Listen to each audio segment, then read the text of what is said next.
არ გივარ ძმო არა აი საკუთარი ხელებით ვაგრებთ ქვეყანას კადრეცანა ერთი სოფელი ჩემ ბიზეშვილი ცხოვრობს იქა კამეჩანტკარი მაღლა მთაზია შეფენილი იქიდან რომ გადმოიხედავ იგორი შალები აი ეს ხელის გულით მოჭას და თვითონ იმ სოფელში რო ხარ ძირაც რომ გამოხვალ ჯანღია ბიჭო მიწაზე აი ეს აი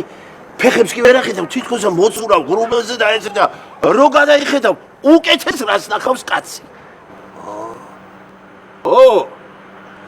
ხოდა მაგ კამეჩანტკარში ამაზი სახლი იდგა ყაყიდაშვილებისა ყაყიდაშვილი გვარია ეგეთ ხო ეხლა ეს ყაყიდაშვილები იყვნენ ექიმები თელი სოფელი პატივს ასცემდა ხალხი მოდიოდა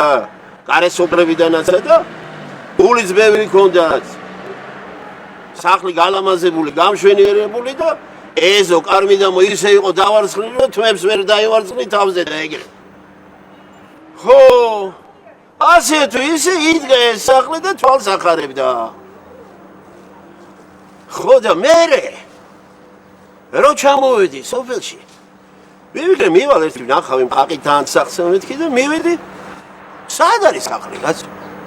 ჩვენ თვითონ ვანგრევთ ყველაფერს შეგნება არა გვაქვს არც პედაგოგსა არც გლეხსა არც მილიციონერსა და არც თუ კიდე ადვოკატსა ერთი შავდია ჩემთან სამსახურში უხელთი სტალინიო რა ჩახდიდაო მაგათაო რა თუნდა ბიჭო სტალინი შეგნებასა სახრე და სტალინი რა თუნდა ჩვენ თვითონ ვანგრევთ ყველაფერსა იმიტომაც გვენძრევა გაიგე გამოიწერეთ ემიგრანტ TV მოიწონეთ ვიდეო და გაუზიარეთ სხვასაც